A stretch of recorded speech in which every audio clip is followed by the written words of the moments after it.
Jumpa lagi sobat, melanjutkan kisah Jejak di Balik Kabut karya Esa Mintarja untuk Anda semuanya. Selamat menikmati, salam sejahtera dan bahagia untuk Anda sekeluarga. Salam budaya.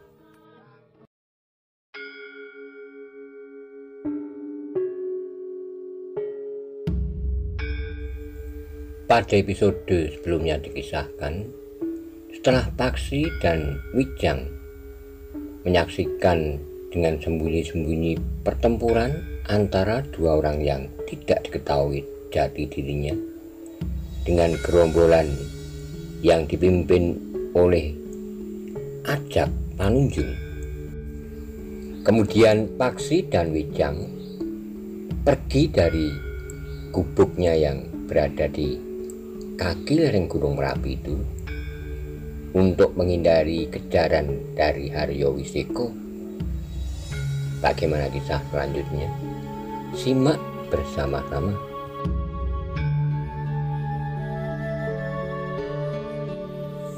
Sejenak kemudian, maka Paksi pun telah meninggalkan pasar itu. Wijang tentu sudah mulai memberengut karena ia terlalu lama berada di dalam pasar. Karena itu maka Paksi pun kemudian dengan tergesa-gesa melangkah meninggalkan gerbang pasar. Ketika Paksi keluar dari kesibukan orang-orang yang ada di depan pasar, maka ia merasa seseorang sedang mengikutinya. Tidak jauh di belakangnya, jika ia berjalan cepat, orang itu juga berjalan cepat. Jika ia memperlambat langkahnya, maka orang itu pun berjalan lambat. Karena itu, Paksi tidak mau berteka-teki lebih lama. Tiba-tiba saja ia menepi, berhenti dan berbalik.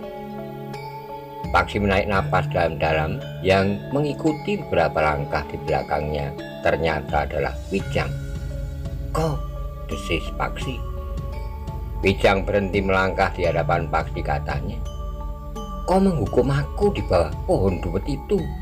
Aku menunggu sambil duduk membelakangi jalan agar wajahku tidak dilihat orang lewat. Tapi nampaknya kau tertidur di pasar." Paksi tersenyum, katanya. "Jangan marah, aku melihat-lihat seisi pasar itu.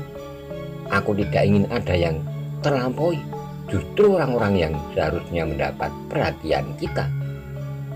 Selebihnya aku bertemu dengan Kinong dan penjual nasi tumpang." "Kau makan nasi tumpang?" "Tidak. Aku hanya memberitahukan kepada Kinong bahwa untuk beberapa pekan aku tidak akan datang ke pasar ini. Aku menunggu sampai tertidur. Nah, sekarang kita lanjutkan perjalanan. Kau harus singgah dan berhenti sebentar di bawah pohon duet itu." "Baiklah," jawab Paksi. Keduanya pun kemudian melanjutkan langkah mereka. Keduanya memang berhenti sejenak di bawah pohon duet itu. "Duduklah," berkata Wijang. Paksi pun kemudian duduk di bawah pohon duet itu. "Letakkan tongkatmu agar tidak menarik perhatian orang yang akan lewat." Paksi meletakkan tongkatnya di sisinya. Wijang kemudian menggamit Paksi sambil berkata, "Aku menduga bahwa orang itu akan kembali melalui jalan ini." "Orang yang mana?" bertanya Paksi. Wijang tidak menyaut, namun ketika Paksi mandang ke arah pandangan Wijang, maka agak jauh dari tempat mereka duduk nampak kedai yang berada di ujung jajaran kedai di depan pasar itu. Dengan mempertajam penglihatannya, maka Paksi dapat melihat dengan jelas kedai itu. Siapakah yang berada di kedai itu? Dua orang yang tentu dan dari lingkungan perguruan yang mengadakan pertemuan. "Apakah kau tidak mengenal ciri-cirinya?" bertanya Paksi. "Bukan hanya ciri-cirinya, tetapi aku mengenali kedua orang itu." "Siapa?" bertanya Paksi. "Kau tentu juga mengenalnya." Paksi termangu-mangu sejenak, namun ia tidak bertanya lebih jauh. Ia tinggal menunggu saja kedua orang itu keluar dari kedai, berjalan lewat jalan di depan mereka. Namun keduanya terkejut ketika tiba-tiba saja mereka melihat seseorang terlempar dari kedai itu. Kemudian seorang lagi terbanting jatuh dan tidak segera dapat bangkit berdiri. "Apa yang terjadi?" bertanya Paksi. Beberapa orang pun segera berlari-larian. Beberapa orang diantaranya berlari-lari di jalan depan Paksi dan Wijang duduk menunggu. "Suasana menjadi buruk," desis Wijang. "Nampaknya memang demikian. Agaknya kita pun lebih baik menyingkir." Demikianlah maka Paksi dan Wijang pun ikut pula bersama orang-orang yang melarikan diri dan bersembunyi di celah-celah tanaman pepohonan perdu, di tanggul parit atau melompat memasuki halaman rumah sebelah menyebelah yang dinding halamannya tidak terlalu tinggi. Paksi dan Wijang pun ikut melompati dinding halaman dan bersembunyi di balik tanaman yang ada di dalamnya. Beberapa saat mereka menunggu, suasananya dicekam oleh keheningan yang tegang. Dalam pada itu pendengaran Paksi dan Wijang yang tajam sudah mendengar langkah dua orang yang menelusuri jalan di sebelah dinding itu. Langkah dua orang perempuan, bahkan mereka pun mendengar salah seorang di antara kedua perempuan itu berkata, "Tangan yang usil itu seharusnya dipotong saja. Kenapa tidak kau lakukan?" Orang itu sudah mau memberi keterangan tentang Repak Rembulung dan Pupus Rembulung yang kemarin juga berada di pasar ini. Aku hargai keterangannya, sehingga aku tidak memotong tangannya. Ia salah mengerti pernyataan terima kasihmu, dikiranya mempunyai ungkapan yang lebih dalam dari pernyataan terima kasih biasa. Orang itu memang gila seandainya ia tidak mau berbicara sebelumnya tentang sepasang suami istri yang ciri-cirinya seperti Repak Rembulung dan Pupus Rembulung. Ya, Repak Rembulung dan Pupus Rembulung dalam wujudnya sebagai seorang ayah dan ibu yang baik. Repak Rembulung dan Pupus Rembulung juga gila. Terdengar suara tertawa seorang perempuan. Namun kemudian orang yang tertawa itu bertanya, "Nah, apakah kau yakin bahwa Repak Rembulung dan Pupus Rembulung tidak pergi ke Panjatan?" "Aku yakin." "Jadi mereka akan pergi kemana?" "Dari mana aku tahu? Kita tidak terikat untuk menemukan mereka. Bukankah kita mencari Pangeran Benowo? Kita hanya menduga bahwa Pangeran Benowo ada di tangan pengikut Repak Rembulung dan Pupus Rembulung. Kita pergi ke Panjatan. Kita cari Repak Rembulung dan Pupus Rembulung. Jika keduanya tidak ada di sana, kita akan memaksa orang-orangnya untuk menunjukkan di mana mereka menyimpan Pangeran Benowo. Jangan tergesa-gesa dalam keadaan seperti ini. Sebaiknya kita tidak membuka permusuhan kecuali dalam keadaan terpaksa. Jadi apa yang harus kita lakukan? Jangan memaksa diri untuk menemukan jawabnya sekarang juga. Kita mempunyai banyak kesempatan untuk berpikir. Lalu kita kemana? Ke Panjatan." Kemudian mereka terdiam, langkah mereka sudah menjadi semakin jauh. Ketika kemudian Paksi dan Wijang menjengukkan kepala mereka, mereka tinggal melihat punggungnya saja dua orang perempuan dengan mengenakan pakaian sebagaimana kebanyakan perempuan justru pada saat-saat mereka pergi mengunjungi sebuah perhelatan. Namun meskipun dari belakang keduanya langsung dapat menerka bahwa keduanya adalah Nyi Mloyowerdi dan Nyi Megar Permati, dua orang perempuan yang cantik, namun yang sekaligus garang seperti serigala betina. Wijang menarik napas dalam-dalam, katanya, "Jika kemarin Repak Rembulung dan Pupus Rembulung mengenakan pakaian rapi sebagaimana seorang suami istri dari keluarga yang baik, maka sekarang Mloyowerdi dan Megar Permati juga mengenakan pakaian sebagaimana perempuan yang akan pergi ke perhelatan. Suasananya berubah," berkata Paksi. "Mereka nampaknya sudah bersiap-siap untuk meninggalkan lingkungan ini. Mereka tidak lagi mencari cincin itu di sini, tetapi mereka akan mencari Pangeran Benowo yang dapat berkeliaran sampai kemana-mana. Satu permulaan dari sebuah malapetaka," desis Wijang. "Sebuah tantangan." Wijang menarik napas dalam-dalam, katanya, "Mereka akan pergi ke Panjatan jika kau memperhitungkan bahwa Repak Rembulung dan Pupus Rembulung tidak kembali ke Panjatan. maka kedua perempuan iblis itu akan dapat menghancurkan pedukuhan itu untuk mencari Pangeran Benowo. Bukankah mereka tidak ingin membuka permusuhan? Desis Paksi. Masih ada kecualinya, kecuali jika tidak dalam keadaan terpaksa. Tapi aku kira dua orang itu tidak akan melakukan kekerasan.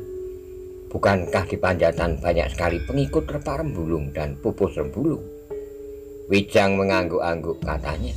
Ya, aku kira Nyi Maloyo, Perdi dan Nyi Megar Permati tidak sedang mabuk, sehingga mereka akan membuka benturan kekerasan.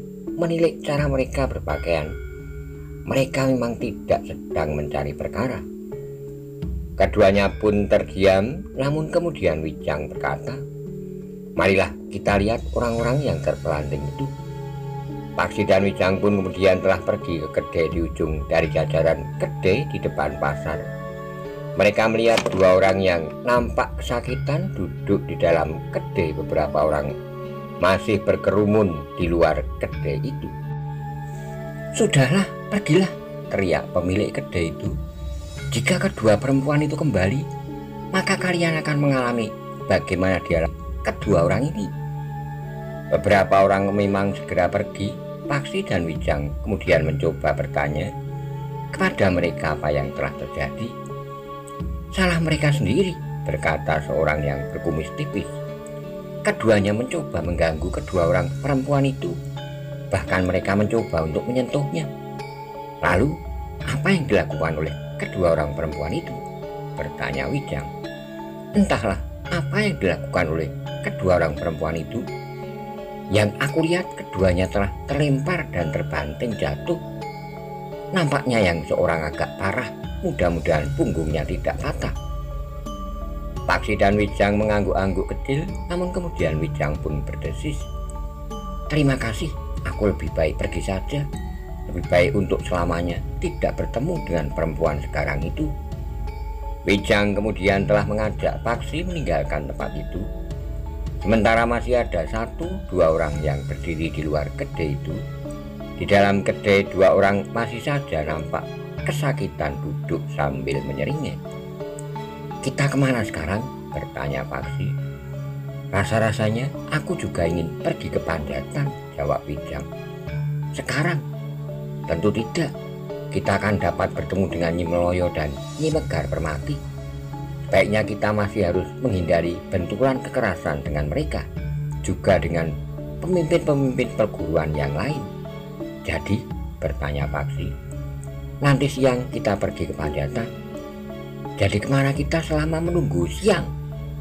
Berkeliaran atau mencari tempat untuk berbaring sambil merenungi nasib? Paksi menarik napas panjang. Ia mengerti bahwa Wijang akan mengunjungi Panjatan setelah Meloyo Werdi dan Megar Permati meninggalkan pedukuhan itu. Dengan demikian, maka keduanya pun telah pergi ke sebuah bilik kecil di pinggir sebuah sungai. Kita sempat mencuci pakaian.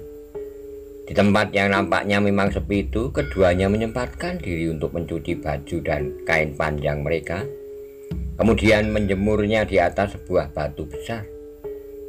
Sinar matahari yang panas telah menghisap air yang melekat pada pakaian itu, sehingga dengan cepat menjadi kering. Baru lewat tengah hari, keduanya bersiap untuk melanjutkan perjalanan menuju ke Panjatan. Keduanya berharap bahwa Meloyo Werdi dan Megar Permati telah meninggalkan pedukuhan itu.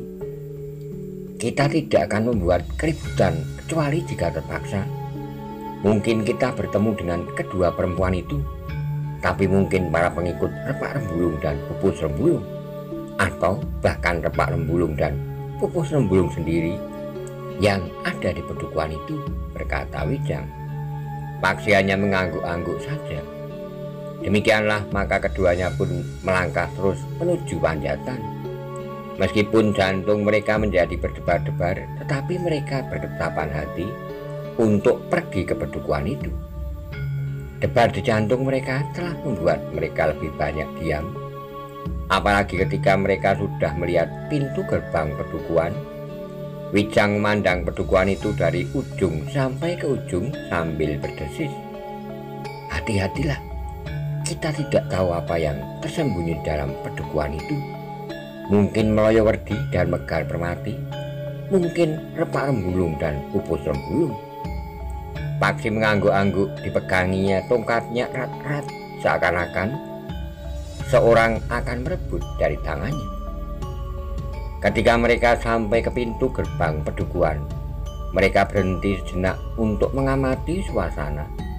Tetapi rasa-rasanya suasana di pedukuhan itu tetap tenang.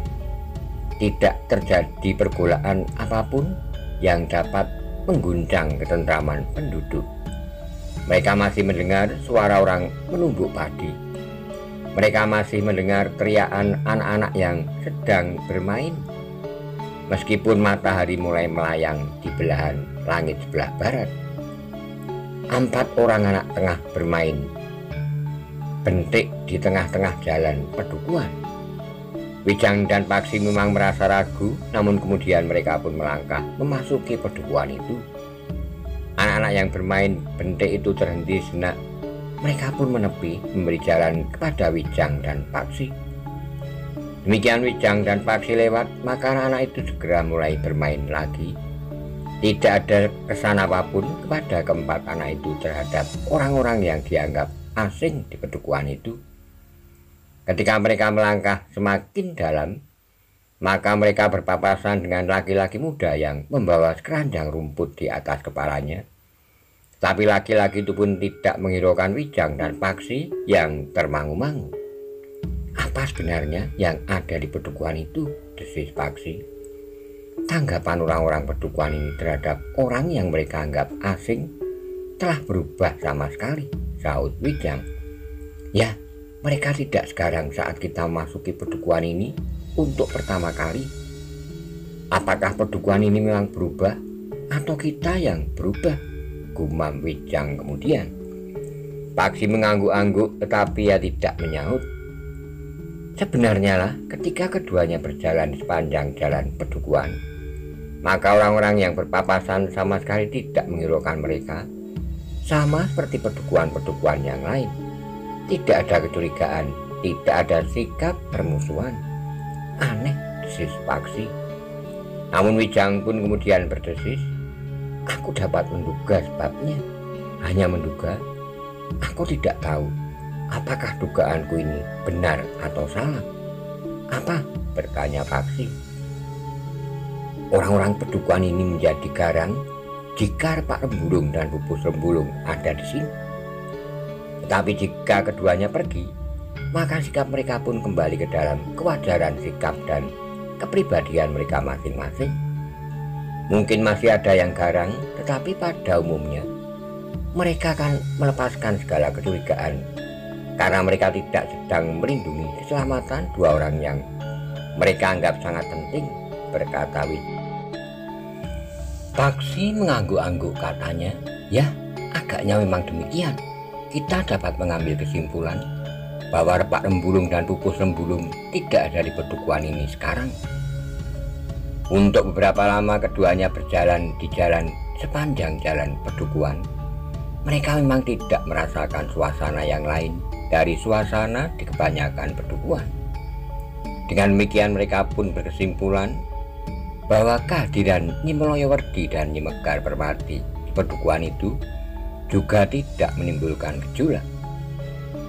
Ketika keduanya bertemu dengan 3 orang remaja yang memanggul sebatang bambu, maka Wijang pun bertanya, Adi, apakah kau melihat kedua orang bibiku yang tadi berkunjung kemari?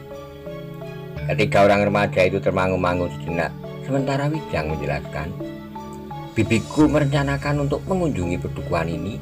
Apakah kalian melihatnya?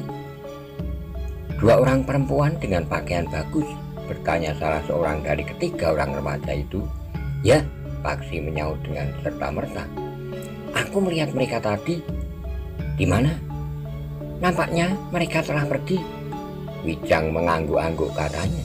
Terima kasih. Ketiga orang remaja itu termangu-mangu sejenak, sementara Wijang mengusap kepala salah seorang dari mereka sambil bertanya, untuk apa bambu itu? Kami sedang membuat egrang. Oh, hati-hati bermain egrang. Jika ujung jari kakimu terinjak, maka kukunya akan dapat terlepas. Ah, tidak pernah ada di antara kami yang menginjak kaki kawannya, jawab seorang di antara mereka. Wijang tertawa, katanya, mudah-mudahan memang tidak akan mudah terjadi. Ketiga orang remaja itu termangu-mangu, sementara Wijang pun berkata, kami minta diri, kami sedang mencari bibi kami. Ketiganya mengangguk kecil, tetapi mereka tidak menjawab. Wijang dan Paksi pun kemudian meninggalkan perdukuhan itu. Mereka berkesimpulan bahwa Repak Rembulung dan Pupus Rembulung memang sedang tidak berada di perdukuhan itu. Sekarang kita akan pergi kemana? Bertanya Paksi. Bukankah kita tidak mempunyai tujuan? Kita berjalan saja ke selatan, menuruni kaki Gunung Merapi. Mungkin kita akan sempat melihat-lihat keadaan Alas Mentawai. Satu daerah yang luas yang dijanjikan akan diberikan kepada Ki Ageng Pemanahan oleh Ayahanda Sultan. Menarik sekali, Paksi mengangguk-angguk. Mendahului Ki Ageng Pemanahan, kita akan melihat-lihat isi dari Alas Mentawai. Pada suatu saat, Ki Gede Pemanahan dan barangkali juga Kakang Mas Sutowijoyo yang bergelar Mas Ngabei Loreng Pasar akan membuka hutan yang masih gelap itu. Satu kerja yang sangat berat, desis Paksi. Ki Penjawi mendapat bagian yang lebih baik, desis Wijang. Paksi mengangguk-angguk sementara Wijang berkata, padi sudah lebih dahulu menjadi ramai. Kapan kita melihat padi? Bertanya Paksi. Wijang menarik napas panjang, katanya, aku tidak ingin pergi ke padi. Ada beberapa orang Pajang yang ikut Ki Penjawi ke padi. Ada di antara mereka yang akan dengan mudah mengenali aku. Meskipun orang-orang itu tidak berniat buruk, tetapi aku akan kehilangan sesuatu dengan pengenalan itu. Seperti Ki Ronggo Suranti yang akan dengan mudah mengenalmu. Ya, untunglah bahwa aku tidak dengan sengaja menemuinya. Ternyata ada sesuatu yang perlu mendapat perhatian khusus pada Ki Ronggo Suroniti, salah seorang prajurit pilihan yang mendapat banyak kepercayaan itu.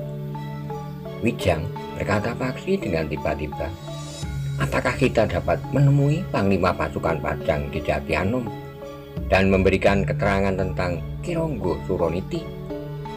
Mereka tidak akan dengan mudah mempercayai kita. Sementara itu, aku tidak akan dapat melanjutkan pengembaraan ini. Aku akan ditangkap dan dikembalikan ke istana. Paksi menarik napas dalam-dalam. Sejenak ia merenung, namun kemudian ia pun bertanya, apakah pernah kau pergi ke Kembang Arum? Wijang termangu-mangu sejenak. Ia pernah mendengar cerita Paksi tentang seorang gadis yang menjadi anak angkat Repak Rembulung dan Pupus Rembulung. Dengan nada rendah, Wijang bertanya, apakah kau berniat untuk menemui gadis itu sekaligus menemui Repak Rembulung dan Pupus Rembulung? Paksi tersenyum, katanya, tidak, aku tidak ingin menemui Repak Rembulung dan Pupus Rembulung. Ada kemungkinan bahwa Repak Rembulung dan Pupus Rembulung telah pergi ke Kembang Arum untuk menemui anak gadisnya itu. Wijang mengerutkan dahinya. Ia mengingat-ingat cerita Paksi tentang gadis yang pernah ditolongnya. Dengan ragu ia bertanya, apakah Repak Rembulung dan Pupus Rembulung tahu bahwa anak gadisnya telah berada di Kembang Arum bersama pemomongnya yang sebenarnya adalah ibunya sendiri itu? Paksi pun mengingat-ingat pula, katanya, mungkin Repak Rembulung dan Pupus Rembulung belum mengetahui gadis itu meninggalkan rumahnya setelah Repak Rembulung dan Pupus Rembulung pergi. Apakah kau akan mencoba melihatnya? Jika keduanya ada di Kembang Arum, niat kita akan kita batalkan. Bagaimana caranya kita dapat mengetahui kalau Repak Rembulung dan Pupus Rembulung ada di Kembang Arum atau tidak? Jika perlu, kita akan mengintai rumah gadis itu sehari semalam. Jika keduanya ada di rumah itu, maka mereka atau salah seorang dari mereka tentu akan pernah keluar dan turun ke halaman selama 1 hari 1 malam itu. Paksi tertawa, namun sebenarnya ia memang ingin pergi ke Kembang Arum. Menurut perhitungannya, maka Repak Rembulung dan Pupus Rembulung akan pulang dahulu ke rumahnya, baru ketika ia mengetahui bahwa anaknya tidak ada, maka ia akan mencarinya, mungkin ke Kembang Arum. Nah, kita ambil saja keputusan kita, pergi ke Kembang Arum, berkata Wijang kemudian. Baiklah, sahut Paksi kemudian, aku menurut saja. Tiba-tiba saja langkah Wijang terhenti, sehingga Paksi pun harus berhenti pula. Dengan nada tinggi, Wijang berkata, kau harus menjawab, setuju atau tidak setuju. Bukan hanya sekedar menurut, kau harus ikut bertanggung jawab atas keputusan ini. Baik, aku setuju sekali. Nah, dengan demikian, jika terjadi sesuatu atas diri kita, maka kau tidak dapat membebankan tanggung jawabnya kepadaku sendiri. Marilah, berkata Paksi, tidak usah merajuk seperti itu. Bukan sekedar merajuk, tapi ada kemungkinan kau ditangkap oleh Repak Rembulung dan Pupus Rembulung. Lebih pahit lagi jika kau ditangkap oleh Nyi Meloyowerdi dan Nyi Megar Permati yang sedang berusaha mengikuti Repak Rembulung dan Pupus Rembulung. Baik, kita akan bertanggungjawabkan bersama. Nah, kau tidak akan menyalahkan aku jika kau besok berada di kerangkeng dalam sarang Nyi Meloyowerdi dan Nyi Megar Permati. Nama itu mirip dengan nama pemomong yang sebenarnya adalah Ibu Kemuning itu sendiri. Siapa namanya? Nyi Permati. Oh, Wijang mengangguk-angguk, katanya kemudian. Ada ribuan orang yang mempunyai persamaan nama. Paksi menarik napas panjang, namun kemudian ia berdesis.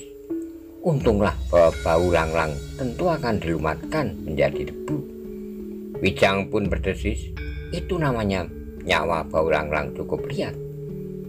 Paksi pun kemudian terdiam, mereka pun kemudian melangkah semakin cepat. Menelusuri jalan yang lengang, hanya ada 1-2 orang yang berjalan cepat ke arah yang berlawanan. Wijang dan Paksi kemudian telah berketapan hati untuk pergi ke Kembang Arum. Mereka berjalan jauh lebih cepat dibandingkan dengan perjalanan Paksi bersama Kemuning dan ibunya. Terik matahari yang menyengat membuat mereka menjadi haus, meskipun di depan beberapa regol halaman di perdukuhan yang mereka lewati terdapat gentong berisi air bersih serta sebuah siwur yang tergantung di dinding halaman. Namun keduanya lebih senang untuk singgah barang sebentar di sebuah kedai. Aku tidak saja haus, berkata Wijang, tetapi aku juga lapar. Kita singgah di sebuah kedai di dekat sebuah pasar. Mungkin pasar itu telah menjadi lengang, tapi mudah-mudahan masih ada kedai yang membuka pintunya. Sebenarnya lah, keduanya masih menemukan kedai yang membuka pintunya. Bahkan masih ada 2-3 kedai, sehingga mereka dapat memilih tempat yang terbaik. Saat kemudian mereka pun telah duduk dalam kedai. Ada 2-3 orang yang telah duduk di dalamnya. Kita dengarkan apa yang mereka bicarakan, bisik Wijang. Paksi mengangguk. Mereka kemudian memesan makanan dan minuman. Sementara itu mereka berusaha untuk mendengarkan pembicaraan orang-orang yang telah lebih dahulu berada di kedai itu. Mungkin ada hal-hal yang menarik perhatian mereka, tetapi yang mereka bicarakan adalah persoalan mereka sendiri, barang dagangan mereka yang agak sulit untuk dipisahkan pada saat-saat terakhir karena persaingan menjadi semakin ketat. Karena itu, maka Wijang dan Paksi tidak menghiraukan pembicaraan mereka lagi, apalagi ketika minuman dan makanan yang mereka pesan telah dihidangkan. Namun selagi mereka makan, perhatian mereka telah tertarik pada seorang laki-laki muda yang berhenti di depan kedai. 3 orang laki-laki menyertainya. Nampaknya ketiganya adalah para pengiringnya. Menilik sikapnya, maka laki-laki muda itu adalah seorang yang mempunyai pengaruh di lingkungannya. Apalagi ketika pemilik kedai itu dengan tergesa-gesa menyongsongnya. Sambil membungkuk hormat, pemilik kedai itu mempersilahkan laki-laki muda untuk masuk ke dalam kedainya. Tetapi laki-laki muda itu kemudian bertanya, apakah kedua perempuan itu tidak ada di kedai ini? Pemilik kedai itu termangu-mangu. Dengan dahi yang berkerut ia bertanya, kedua perempuan yang manakah yang anak muda maksudkan? Laki-laki muda itu tidak menyaut, tetapi diamatinya bagian dalam kedai itu agaknya yang dicarinya memang tidak ada di